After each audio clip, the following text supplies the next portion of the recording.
All right, everybody. I've got 3 o'clock on the button. We like to start promptly with these webinars.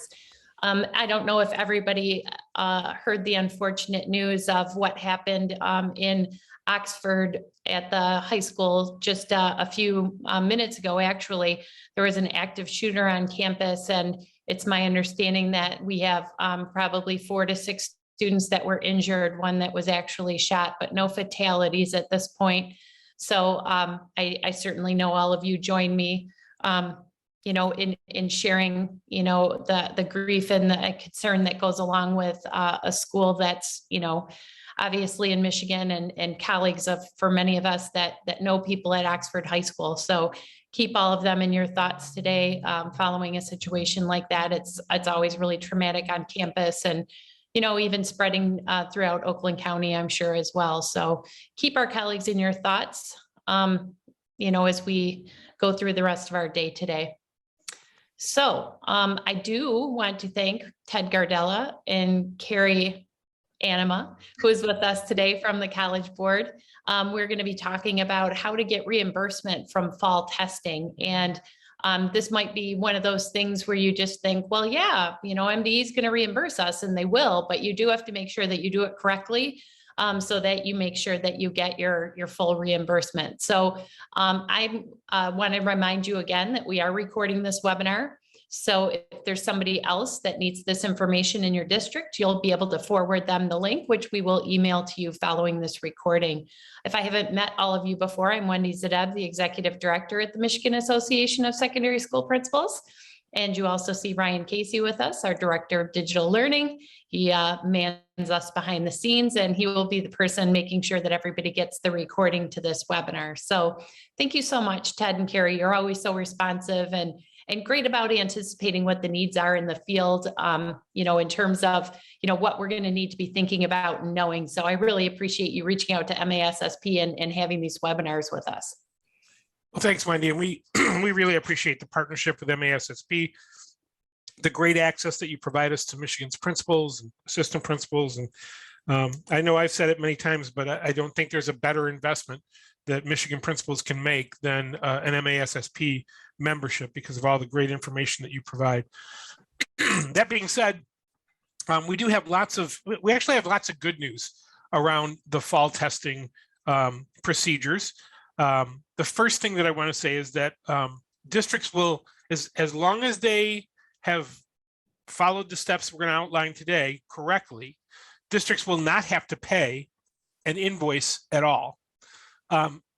We worked out, took a lot of time and a lot of details had to be worked out, but we worked out with the Michigan Department of Education a way to bill them directly for all correctly administered tests. And we'll explain what that means throughout this webinar.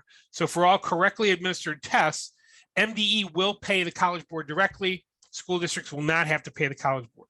The second big news that's a very positive thing is that as a part of this, MDE agreed to cover any unused test fees for school districts. I know that there was a lot of concern in the fall as we were doing the ordering procedure.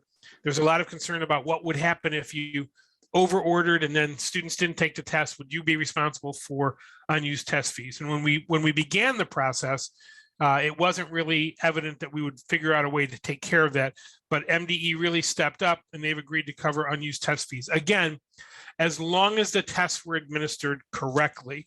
So no need to file for a reimbursement, but this step is absolutely critical if you don't want to pay for the correctly administered tests. So let's go ahead and get moving. Whoever's going to advance the slideshow. There we go. Thanks. I guess that's Ryan, right? Thanks, Ryan. So invoicing, the windows for generating invoices have already opened, and they will stay open until either the 9th or the 10th of December. And that's really important to note because there is one really critical step that schools and districts need to take if they are not going to get billed for fall testing. So the October 13th SAT school day, the invoice window has been open since the 2nd of November. It will close on the 9th For the October 28th SAT school day, that was the other date for SAT, the window opened on the 17th of November, will remain open until the 9th of December. For PSAT and MSQT, which we administered in both grades 10 and 11, the window was opened on 11/18 and it closes on the 10th of December. And for PSAT 8-9 in grade 9, the window opens 11/18/2021 and closes 12/10/2021. Schools could order multiple PSAT 8-9 test dates. And so the invoicing window is made available to the one tied to the most recent test date. So if a school did a 10/13 test date and a 10/25 test date, then the invoice window was made available for the 10/25 test date. And additionally, if a school did digital PSAT 8-9, the invoice window was made available based off the testing window end date of the digital order. So they could have ordered for testing from 10/1 to 10/25. And again, it would be built off of the 10/25 testing end date. Important to note, if a district administered the PSAT 8-9 in grade 8, that is at district expense. Michigan will be paying, the Department of Education will be paying for PSAT 8-9 in grade 9, PSAT and MSQT in grades 10 and 11, and the SAT school day in grade 12. Tests that are administered in any other grades are at district responsibility. So when you complete the process in the test ordering system, you're not going to see any indication that MDE is paying for the test. Now that's expected. It's not an error. It's because the test ordering system is a national system and it has to be used in multiple states. It wasn't specifically set up for Michigan. But as long as you administered the fall assessments to the applicable grades, as long as you administered the SAT to grade 12, PSAT and MSQT to grades 11 and 10, and PSAT 8-9 to grade 9, you will not receive an invoice. You will only receive an invoice if you tested outside of the applicable grades. Schools are, as I mentioned, schools are not responsible for unused test fees. This is a big thank you to MDE for taking care of this, of the process of paying for all applicable tests and paying for unused test fees. However, and this is why today's webinar is so important, and we're going to make sure we have plenty of time for questions. Invoices will be sent to schools that do not correct ineligible student grade levels in TOS during this period. So you have until December 9th for two tests and December 10th for the other two tests. If you do not correct these mistaken grade levels in the test ordering system, you will be responsible for paying those invoices. As well as if you decided to test any 8th grade students with PSAT 8-9, you'd be responsible for that invoice. And if you decided to offer the SAT to 11th graders, and they actually are 11th graders who took the SAT, you would be responsible for those test fees. So as long as you tested SAT in grade 12, PSAT and MSQT to grades 11 and 10, and PSAT 8-9 to grade 9, and you follow the procedures we're going to outline today, you will not receive an invoice. And that's why it's so important that we go through this. Next slide, please. So you're going to be going into, or someone from your school, your testing coordinator, whoever has access to the test ordering system, is going to go back into their College Board professional account, and they're going to go to the test ordering system. Internally, we call it TOS, T-O-S. It's the SAT Suite test ordering system. It should be in your dashboard in your professional account.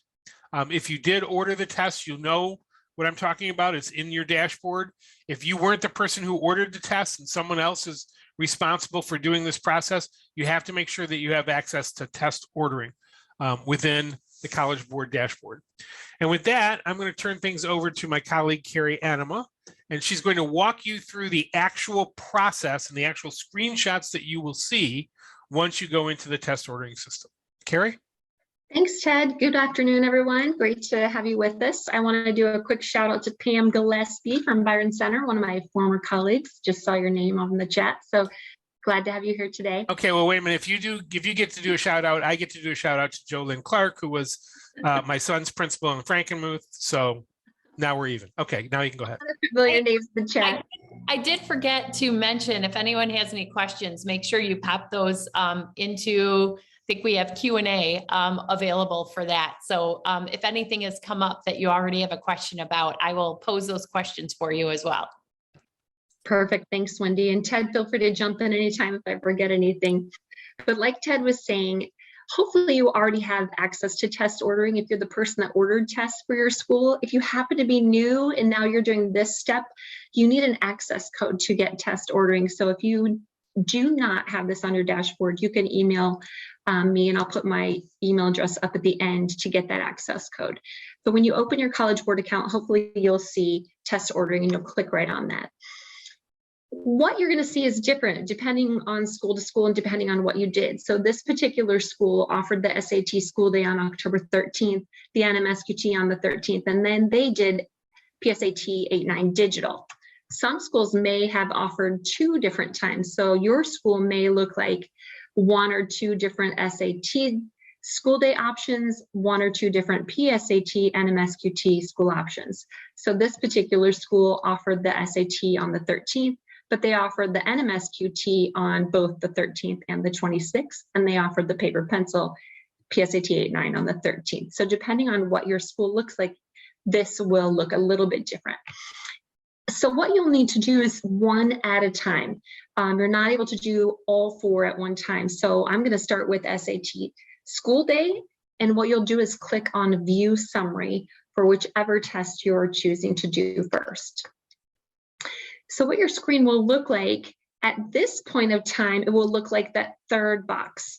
It will show you, in the first box, it will show you the dates that you ordered, the amount that you ordered, and then you'll either see a box that has a black window that says you can view your invoice on this specific date, or if the invoice window is open, you'll see the third box that shows you invoice, enter or adjust your invoice information, and it will show you the deadline as December 10.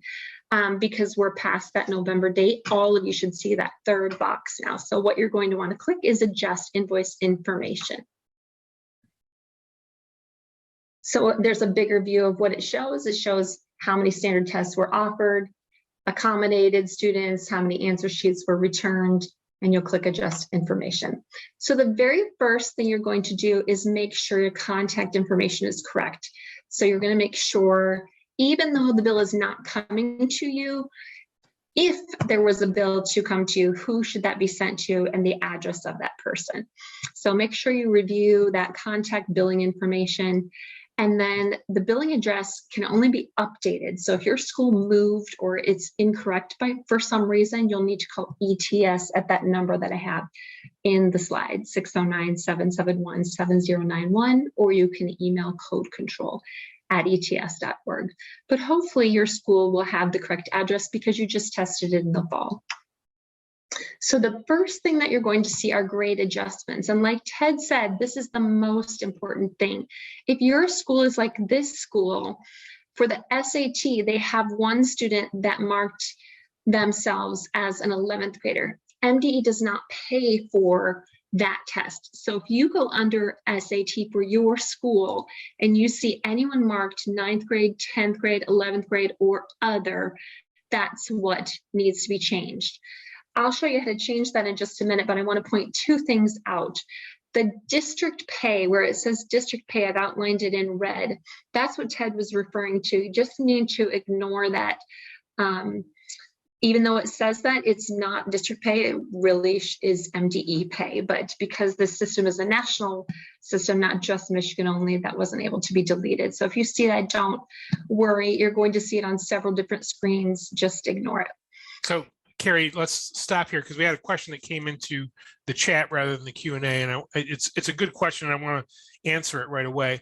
So the question is, well, why does the invoice need to be adjusted if we did what we were supposed to do? If we administered the SAT to grade 12 and the PSAT 9 to grade 9 and the 10th and 11th grade PSAT and MSQT, why would we need to adjust the invoice?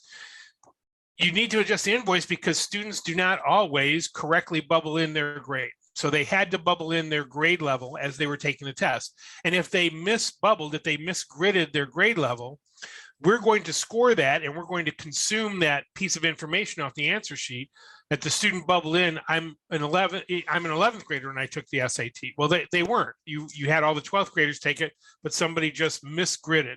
So if there is a misgrid, you need to correct those, because if not, you'll be charged for those grade levels that were not covered by the assessment. And the other thing I wanted to know, Carrie, is that you had it on the previous slide. When you open up, you're going to see the billing information. Then you need to scroll down to see the next piece of information. So if you go to the next slide. So as you scroll down, you'll see the grade adjustments boxes there. Absolutely. Thank you, Ted. It isn't on the next page. If you scroll down to the bottom of that page, you'll see this exact screen. And I've looked through a few schools in Michigan, and I've noticed there's quite a few schools that have 1 or 2, maybe 3 kids that have marked other. That seems to be the biggest thing to watch for. So you'll notice right there, if your school says 75 students and 011, 012, or 010, 09, 0 other, then you're good to go. Perfect. No big deal. This should only take a second. So like Ted said, Carrie, that's a great point, because so we did get a lot of questions prior to the test about 5th-year seniors taking the test. So that might be why a student would grid in other. They're quote unquote, they're maybe in an early college situation or something like that. Those students are not going to be covered by the state contract. They must have been in grade 11 last year, transition to grade 12. So if they bubbled in other, and it's a legitimate other, it's a grade level like a 5th-year senior, then those your school or district would be responsible for that. So MDE is only paying for the SAT for 12th graders, and we answered that question numerous times during the ordering procedure. So hopefully everyone did only administer the SAT to 12th graders. Great, thank you, Ted. And as you mentioned earlier, maybe your school did decide to give the SAT to current 11th graders, and that's fine. If that's correct, then leave it as is. If you're a school that only is doing what MDE is paying for, then you want to be sure that grade 12 is the only grade level that you have a number in. So the next thing, once you take a look at that, is to click grade adjustments in the upper right-hand corner. It's a blue link. And when you click that, you're going to see the box in the right-hand side of your screen. The number of students tested isn't what you were expecting. Just go ahead and click continue on that. It's just giving you an explanation. So then you're going to get a screen that looks like this. It will show you the total number of tests for this particular school were 76. And we can't change that. We can't just change 11th grade to 0 and end up with 75. We need to keep that number consistent. So what you'll need to do is change 11th grade to 0 and 12th grade to 76. And you'll see where it adds and subtracts the numbers to keep that final total number at 76. So once that looks correct to you and you have all the grade levels appropriate, you'll click submit. And that's the number one most important thing that every school needs to take care of. Ted or Wendy, any questions at this point before I move on to fee waivers? No questions so far. Okay, great. So the next screen will just say, great, your grade adjustments have been applied. You'll click OK and then continue.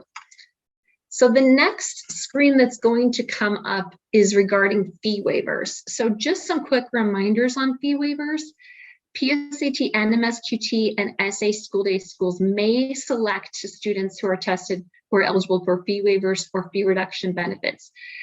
You do not have to do this step, but you may choose to do the step. So we're going to walk you through how to do the fee waiver step. Fee waivers are applicable only to 11th grade students for PSAT and MSQT, and fee reduction benefits are applicable to 11th grade students and 12th grade students for SAT school day. So you will not see this screen for PSAT 8-9, but you will see it come up for NMSQT and for SAT. So Carrie, let's just stop for a minute, pause for a minute, and talk about what these really mean to students and schools.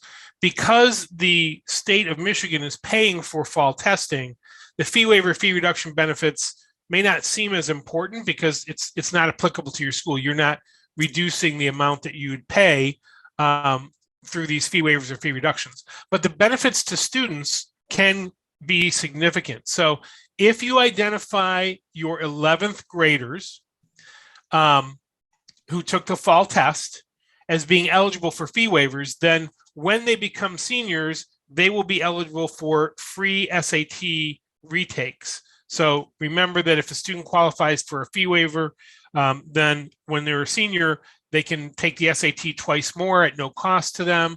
There are other benefits like unlimited score sends, lots of strong benefits for students to be identified early.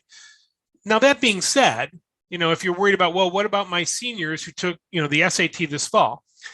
If they took the SAT as an 11th grader and you provided them with a fee waiver code, you'll remember, if you're a test coordinator, we provide fee waiver codes in an Excel document through the electronic score portal, through the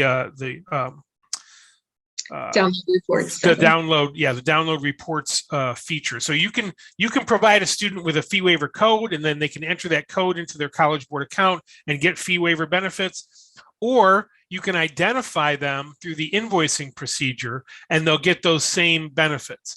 So that's why this step is optional.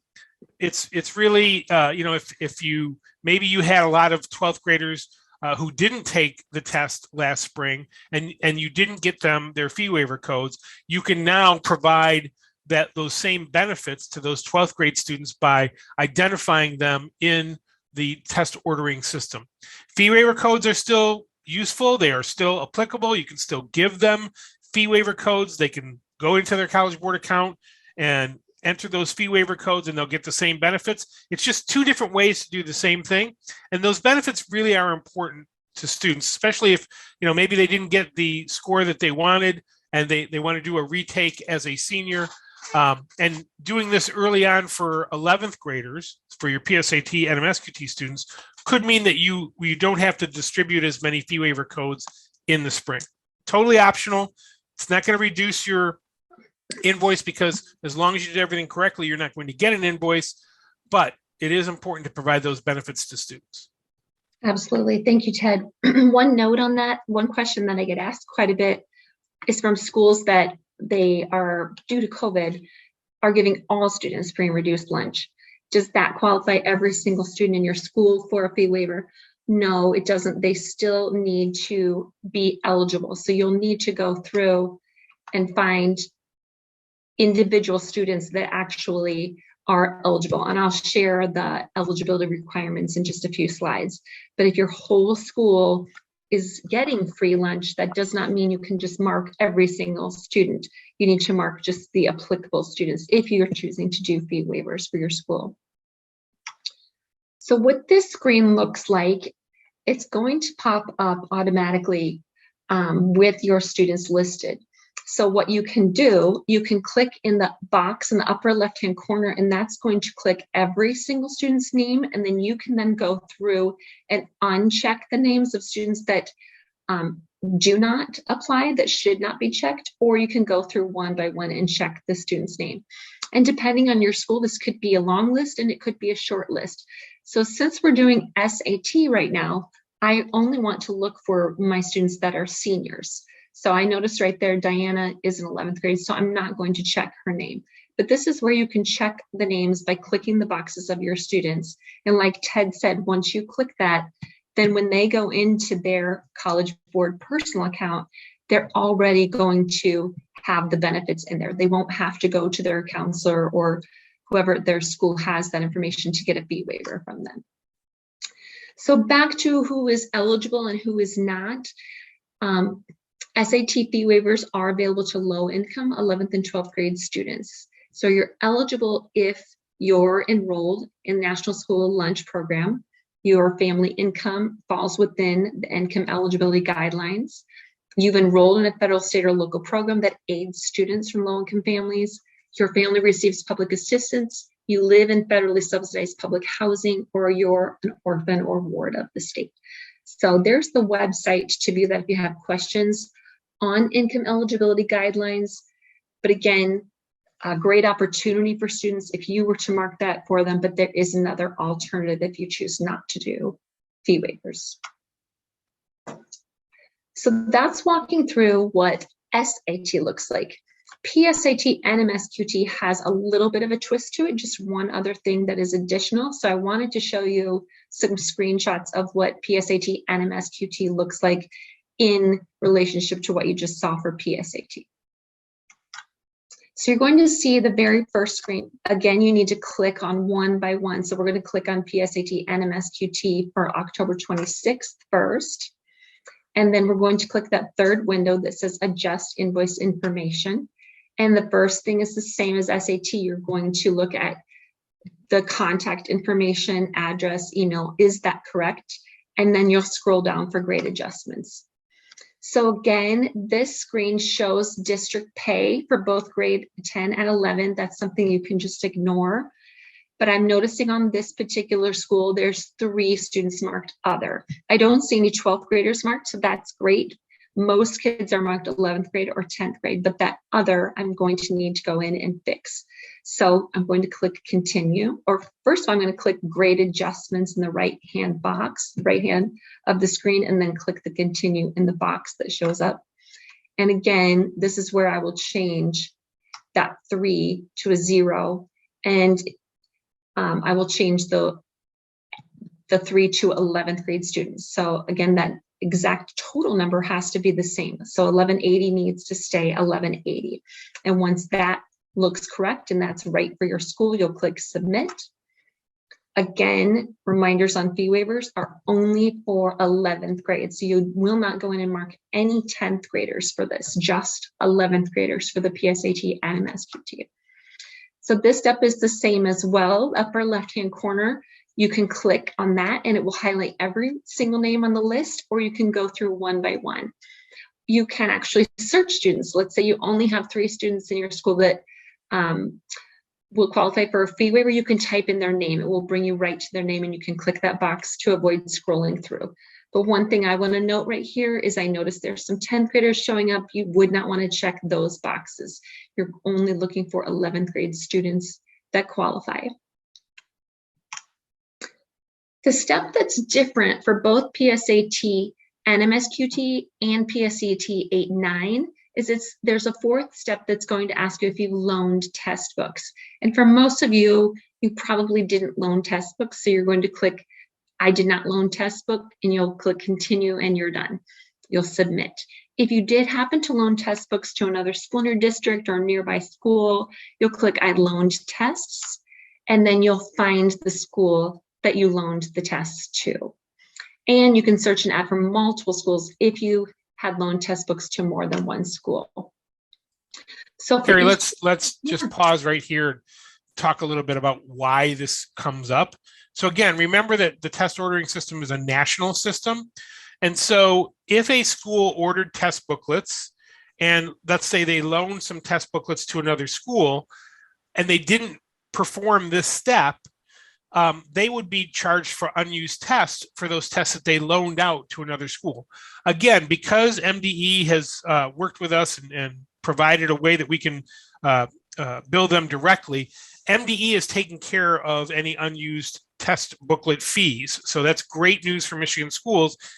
This step, as Carrie said, if you just want to get past it, you can just say, I did not loan any test booklets and just click and continue. If you did, it's great information for us to get. It's not going to change anything for your school as long as you tested the appropriate grades, SAT in grade 12, PSAT and MSQT in grades 10 and 11, and PSAT 8-9 in grade 9. If, however, you did do, let's say you did PSAT 8-9 in grade 8, and you had a situation where you loaned test booklets to another school in your district, then you would want to complete this step so that you can not have any unused test fees for that grade 8 situation. Great, thanks, Ted. The majority of people listening today will be, no, we did not loan tests, and it will go on to the next page. But I just wanted to show you, just in case you saw this screen and wondered what it was for. So if you did loan, you can type the number total that were loaned to that school, and then you'll get invoice input complete confirmation, and you are done. So that is what it looks like walking through screen by screen for SAT and for PSAT and MSQT. And PSAT 8-9 looks just like PSAT and MSQT. So I'm so happy that Wendy and MASSP would be putting this out there. So if you need to show this to someone else in your district, or you want to run them through screen by screen what things will look like, everything hopefully will be right in here to help you remember how to do things. But as always, please feel free to contact Ted or myself, or you can call our customer service number if you have any questions or any concerns. And yes, Carrie, while I appreciate you, and we always do say this to our Michigan principals and colleagues, if you have questions, please call us first. Please email us first. We would much rather go to work to solve your problems than have you call after you call customer service and perhaps you don't have a seamless experience, and then I get calls laced with profanity. So in order to save my delicate constitution during the holiday period, if you would call us first if you have questions, and let us help you, email or contact Carrie or I, and we'll do our best to help you straighten things out. But really important, and I'm so glad we're doing this with plenty of time. You have lots of time between now and 12/9 or 12/10. So those deadlines for completing the MISGrid operation, really important that we get this done correctly so that you don't get any invoices. Please also share it with your colleagues who weren't available to see the webinar. And I know Ryan's going to get everything posted, but we really want to make sure that we keep to a minimum any invoices that are generated because of MISGrids. Hey, Ted, this is kind of unrelated, but I know there was a memo about MDE picking up unused test fees. So is there anything that anybody needs to know about that? No, it's again, everything's dependent upon correcting your MISGrids and making sure that you gave the tests the appropriate grade levels. If you did that, then we're going to send one major bill to MDE. It will include all of the tests that were given in the appropriate grades, tested and scored, and then any unused tests in those grades as well. So you do not have to worry about unused test fees unless you decided to order for grade 8 and then you didn't administer as many as you ordered. Then you would have unused test fees in grade 8, and you would also have to cover those grade 8 tests. But as long as everything is done and you do this very simple one step, correct MISGrids. If you do that, everything should be great. Awesome. Well, we thank you again for your time and for sharing that information to make sure everybody knows what they need to do. And as noted, we will be sharing the recording and posting that on the website as well. So thanks everyone for your time, and I hope you have a good rest of your day. Really appreciate the opportunity. Thanks, Wendy. Thanks, Ryan. Thanks, Gary.